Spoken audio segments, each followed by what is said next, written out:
Hello everyone, finally DLED or PAT টেষ্টৰ ৰিজাল্টটো ইতিমধ্যে মেইন ৱেবছাইটত উপলব্ধ কৰিলে। আপোনালোকে PAT টেষ্টত কিমান মাৰ্ক পাবলৈ সক্ষম হৈছে আপোনালোকে এতিয়া চাব পাৰিব।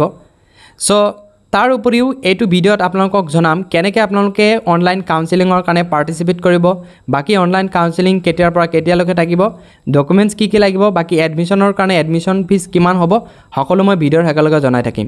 তাৰ আগতে কৈছো আপোনালোকে এই চেনেলটো যদি নতুনকৈ ভিজিট কৰিছে চেনেলটো সাবস্ক্ৰাইব কৰিব, বেল আইকন টিপি অল কৰি দিব যাতে এনেকুৱা ইনফৰমেটিভ ভিডিঅ' আপোনালোকে মিছ নকৰে। সো প্ৰথমে এতিয়া আপোনালোকে নিজৰ PAT টেষ্টৰ কিমান মাৰ্ক পাবলৈ সক্ষম হৈছে হেতু চাই লওক। হেতু চোৱাৰ কাৰণে আপোনালোকে ডেসক্ৰিপচনত ক্লিক কৰক। ডেসক্ৰিপচনত ক্লিক কৰিলে ইয়াৰ ডাইৰেক্ট লিংক দিয়া আছে, লিংকত ক্লিক কৰিব। লিংকত ক্লিক কৰিলে ইয়াতে আপোনালোকে চাব পাৰিছে যে ক্লিক হিয়াৰ টু চেক, ইয়াত ক্লিক হিয়াৰ টু চেকত ক্লিক কৰিব। সো যেতিয়া আপোনালোকে তাতে ক্লিক কৰে আপোনালোকে ইয়াত ডিস্ট্ৰিক্ট ওয়াইজ ৰিজাল্টটো চাব পাৰিব। আপুনি যোনটো ডিস্ট্ৰিক্টৰ পৰা এক্সাম দিছিলে বা আপুনি যোনটো ডিস্ট্ৰিক্টৰ পৰা বিলং কৰে সেই ডিস্ট্ৰিক্টৰ ৰিজাল্টটো চোৱাৰ কাৰণে আপোনালোকে কি কৰিব, সাইডত যোনটো ডাউনলোড আৰু ডাউনলোডৰ যোনটো সিম্বল শো হৈ আছে ইয়াতে ক্লিক কৰিব। সো ক্লিক কৰাৰ পিছত আপোনালোকৰ PDF টো ডাউনলোড হ'ব।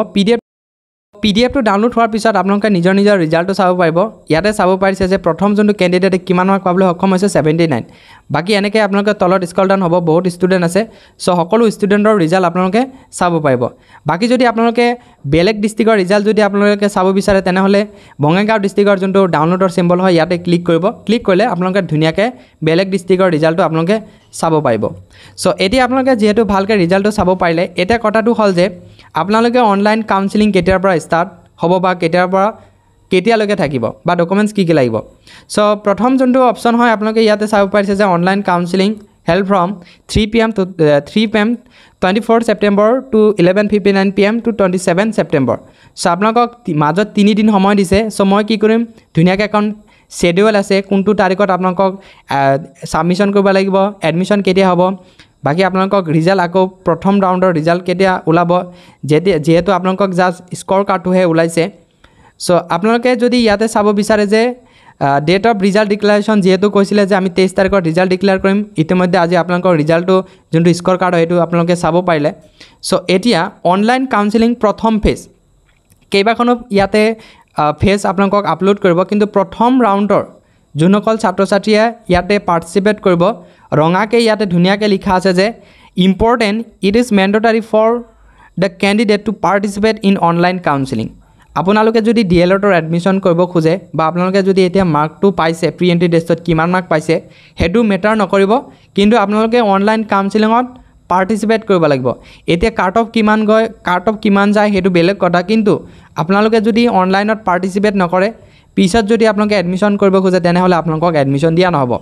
সো সেইকাৰণে পাৰ্টিসিপেট কৰাৰ কাৰণে 3 দিন সময় দিব। 24 তাৰিখৰ পৰা আপোনালোকক ষ্টাৰ্ট হৈ যাব, মানে অহাকালিৰ পৰা ষ্টাৰ্ট হৈ যাব। মই আপোনালোকক অহাকালি কেনেকৈ আপোনালোকক অনলাইন প্ৰচেছ কৰিব লাগে মই লাইভ প্ৰচেছ দেখুৱাম বাৰু। এতিয়ালৈকে কোনো ধৰণৰ এক্টিভ কৰা নাই যেহেতু 27 তাৰিখলৈকে থাকিব।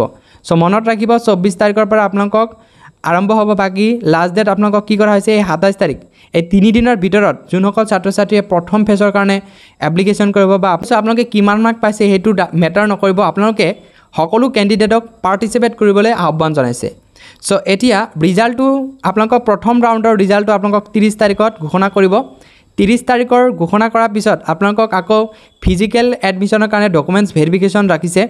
সো ডকুমেন্টছ ভেৰিফিকেশ্যনৰ কাৰণে 1 তাৰিখৰ পৰা আপোনালোকক 3 তাৰিখৰ ভিতৰত কি কৰা হ'ব, ডকুমেন্টছ ভেৰিফিকেশ্যন হ'ব। আৰু এডমিশন ফিজ কিমান ৰাখে এতিয়ালৈকে ইয়াতে যেহেতু কোৱা নাই, যেতিয়া আপোনালোকে ডকুমেন্টছ ভেৰিফিকেশ্যন কৰিবলৈ যাব তেতিয়া আপোনালোকে নিশ্চয় গম পাব। বাকি অনলাইন সাবমিশন ৰিপৰ্ট ভেকেন্সি যদি আপোনালোকক ভেকেন্সি থাকি যায় আকৌ 4 তাৰিখৰ আগত আপোনালোকক কি কৰা হ'ব ইনফৰ্ম কৰিব, মানে 3 তাৰিখতে ইনফৰ্ম কৰি দিব, বাকি থাকিলে আহি যাব। সো অহাৰ পিছত এতিয়া আপোনালোকক publication vacancy list cut off mark, এতিয়া কাট অফ মাৰ্ক কিমান যায় বা ভেকেন্ট যদি থাকি যায় আকৌ সেকেন্ড লিষ্টৰ কাৰণে কি কৰিব এলট কৰিব। সেকেন্ড ৰাউণ্ডৰ কাৰণে কি কৰিব 7 তাৰিখত আপোনালোকক মেৰিট লিষ্ট মাতিব। মেৰিট লিষ্ট মাৰাৰ পিছত আকৌ 8 তাৰিখৰ পৰা 9 তাৰিখলৈকে তেওঁলোকক ডকুমেন্টছ ভেৰিফিকেশ্যন হ'ব। সো সেইকাৰণে কৈছোঁ আপোনালোকক যোনসকলে মানে DLEDৰ যোনটো PAT টেষ্টত এতিয়া কিমান মাৰ্ক পাইছে সেইটো মেটাৰ নকৰে, সেইকাৰণে ৰেড কালাৰ দি আপোনালোকক ধুনীয়াকৈ ৰিমাইণ্ডাৰ কৰি দিছে যে ফাৰ্ষ্ট ৰাউণ্ডত যোনটো কাউন্সেলিং হ'ব সেই কাউন্সেলিং সকলো ছাত্ৰ ছাত্ৰীক পাৰ্টিসিপেট কৰিবলৈ আহ্বান জনাইছে, এইটো মেণ্ডেটৰী হয়। যদি আপুনি ইয়াতে কাউন্সেলিঙৰ কাৰণে ৰেজিষ্ট্ৰেশ্যন নকৰে তেনেহলে যদি আপুনি ফৰ এক্সাম্পল ফাৰ্ষ্ট ফেজত নাপালে যদি ভেকেন্ট থাকি যায় তেনেহলে আপোনালোকক সেকেন্ড লিষ্টত মাতিব। যদি আপুনি এই যোনটো পাৰ্টিসিপেট নকৰে তেনেহলে আপোনালোকক সেকেন্ড লিষ্টত কেনেকৈ মাতিব। সো সেইকাৰণে বাৰে কৈছোঁ আপোনালোকে ৰেজিষ্ট্ৰেশ্যন আপোনালোকে কৰি থ'ব ৰেজিষ্ট্ৰেশ্যন যিহেতু 24 তাৰিখৰ অহাকালিৰ পৰা ষ্টাৰ্ট হ'ব চ' কেনেকৈ ৰেজিষ্ট্ৰেশ্যন কৰিব লাগে মই নিশ্চয় এই চেনেলত দি থাকিম চ' সেইকাৰণে কৈছোঁ যদি এতিয়ালৈকে এই চেনেলটো ছাবস্ক্ৰাইব কৰা নাই চেনেলটো ছাবস্ক্ৰাইব কৰিব বেল আইকন টিপি অল কৰি দিব যাতে এনেকুৱা ইনফৰ্মেটিভ ভিডিঅ' আপোনালোকে মিছ নকৰে